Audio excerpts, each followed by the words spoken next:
Right now on the lineup, breaking news. District Council 33 union workers and the city reach a tentative deal. The announcement came just after 4 o'clock this morning. We're hearing from both sides. Temple University's raising tuition, how much it's going to go up, and the help available to pay the bill. Here's a hint to help you work out. You may be doing the wrong thing. Why you need to take a closer look at your personality as you plan your routine. Yeah, those stories and much more in today's edition of The Lineup for Wednesday, July 9th, 2025. Hi, everyone. I'm NBC 10's Keith Jones. And I'm NBC 10's Erin Coleman. Let's get you up to speed with what you need to know today. Got to start with that breaking news. The city and District Council 33, the union, they've reached a tentative agreement to end the work stoppage. NBC 10's Siobhan McGraw was there when the negotiations wrapped up first thing this morning. It was a little after 4 this morning when the union's president walked out of this building. He used the word unfortunately when telling us that a deal had been reached, saying he is not happy with the outcome. The deal comes as the city's largest municipal workers union had just entered day 9 of this strike. Both sides met for this latest round of talks yesterday afternoon. DC 33's president told us it is a 3-year deal. He wouldn't go into detail, but said some kind of wage increase is included. He said they did what they thought was in the best interest of their members. The city of Philadelphia has to do better by its members, has to put the members and the workers who handle all the essential functions as a priority in the city. I don't feel like that's been done. Philadelphia's Mayor Sherelle Parker released this statement stressing this is a tentative agreement and will have to be ratified by members. She called this good news, saying the new 3-year contract, coupled with the 1-year extension they agreed to last fall, will increase DC 33 members' pay by 14% over her 4 years in office. We know the union all along had been asking for 15% over 3 years. We are expecting to hear more from the mayor later this morning, and the union says they'll share more too in a statement.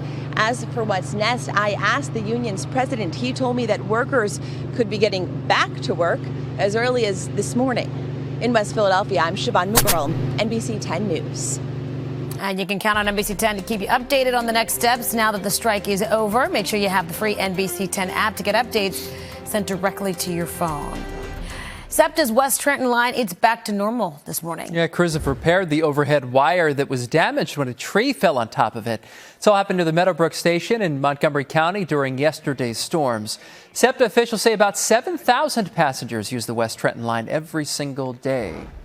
Philadelphia's district attorney is promising a rigorous prosecution of everyone involved in last weekend's violence, including that mass shooting in Gray's Ferry. And we want to warn you again, the surveillance video from that shooting, it's difficult to watch. It shows people diving for cover as shots rang out right over them along South Edding Street early Monday morning.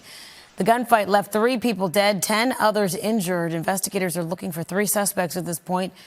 It was one of at least 15 shootings in Philadelphia over the July 4th weekend.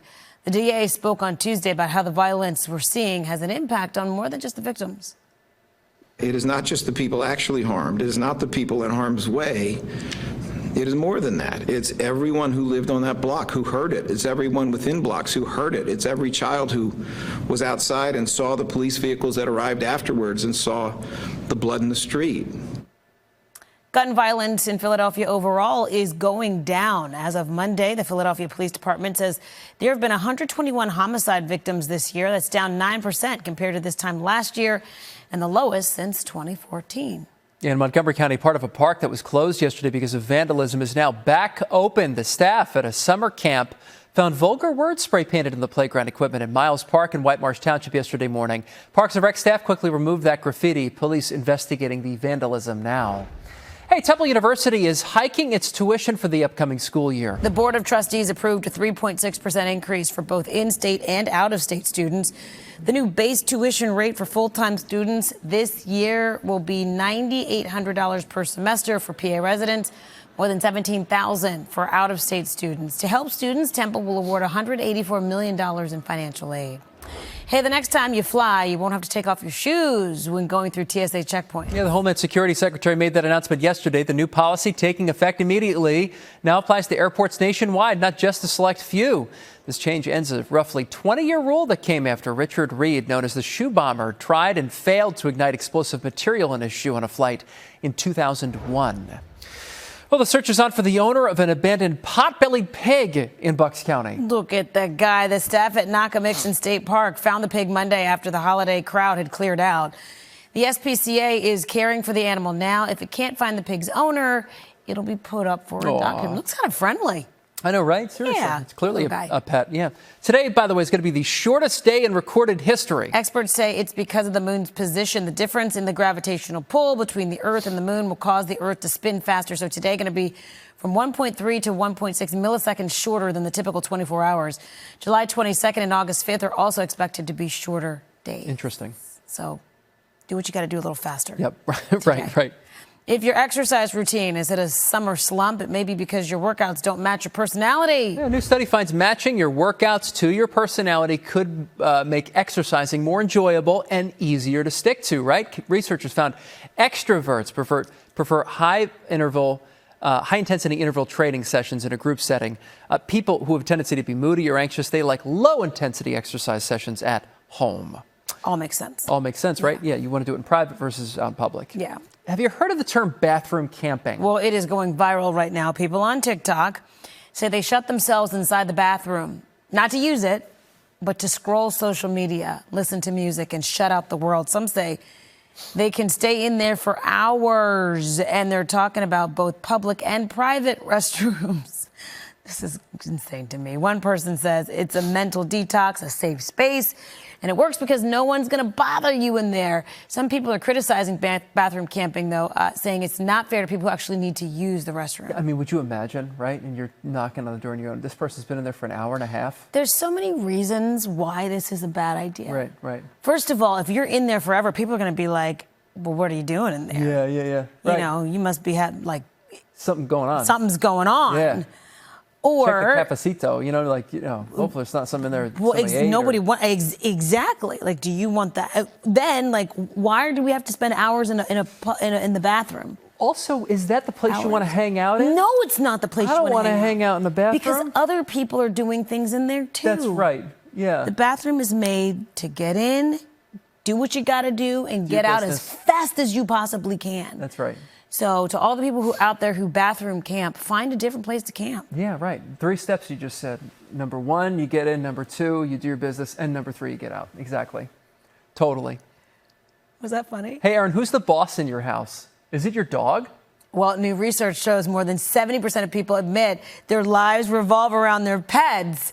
People with kids didn't even feel that way is awesome. A survey from Darwin's Pet Food shows dog parents call off social plans or cut plans short nearly a dozen times a month. On top of that, dog parents admit to changing their work routine or even their work location to accommodate their pets. And especially after the pandemic. That's what I realized. I was home during the pandemic. I think you reported here every day during the pandemic. But I was anchoring shows for the basement with the dog, and I realized when I had to come back, oh my God, not having my dog around was rough. So it's good therapy. I wonder though if some people are using the dog as an excuse. You know, you cut you cut your social, whatever engagement short. Like, oh, I gotta go home and walk the dog. Yeah.